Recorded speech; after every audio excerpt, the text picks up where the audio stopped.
For today's video pala guys, no, ako nga pala to, no, bali nagluto-lutuan tayo ngayong araw to, bali magbibigay na naman ako ng konsumisyon sa inyong ulo. So ito na nga guys, no, bali nagluto tayo dito ng maha na walang condense at walang ibap. Oo, tama po ang narinig nyo. Gata lang po ang ginamit ko dito at gumamit po tayo ng shredded coconuts. Pero dapat nga pong ilalagay ko po dyan na asukal ay puti. Kaso nga lang, wala rin tayong puting available sa tindahan, kaya ayan, kulay pula na lang yung ating ginamit. So, ito na nga guys, no, pagkatapos natin na hinalo na natin yung ating mga mixture, i-mix-mix lang natin to. Alam nyo ba yun guys, yung buhay natin parang halo-halo din yung emosyon. Merong masaya, merong malungkot, merong sobrang hirap na mga pagsubok na dumarating sa ating buhay. Pero sige, okay lang, gaura lang yan guys, kaya natin to. Kaya ayan, so sobrang emotional ko dyan guys sa pagluluto ko. Ayan, parang wala akong ganang maghalo. Parang ang tamlay ng katawan ko dyan guys. Pero yun na nga, sabi nga nila, kung masaya ka daw, masarap din yung luto mo. Kung malungkot ka, masarap pa rin yung luto mo, o diba? Parang may ganon. Pero ito na nga guys, no, dito na tayo, no. Bali, hinahalo na natin yung ating mixtures, no.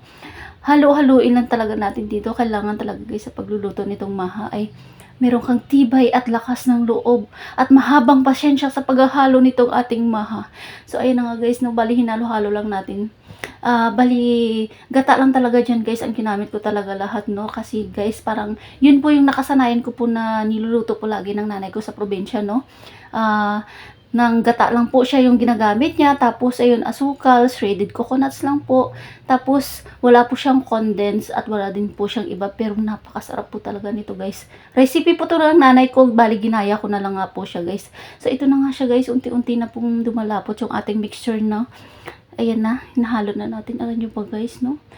So, akala ko dati sa teleserye ko lang makikita yung merong inaapi-api, merong sinisiraan, merong mga kontrabida, no. Pero sa totoong buhay pala talaga, meron talaga mga taong gano'n, no. Hindi sila masaya kung anong meron ka. Gusto nila talaga lagi malamangan mo sila.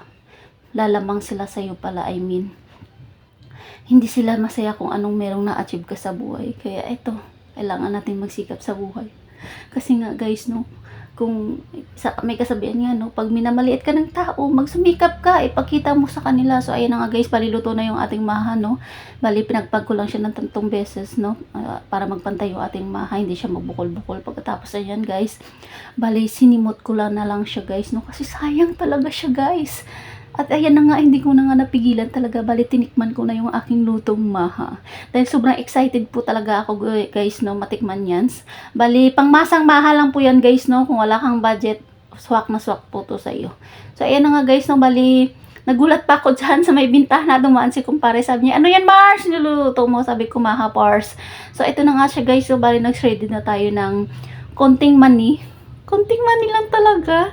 Pero mas gusto ko dyan guys, no, bali dinamihan ko na yung ating mani. Pagkatapos yun guys, bali hindi ko siya dinikdik ng pinong-pino. Kasi gusto ko dun sa mani. So ito na siya guys, no, pagkatapos natin siyang palamigin ng mahigit 1 oras. Ito na siya, mukha niya. Titikman na natin. Okay. Slice lang tayo muna.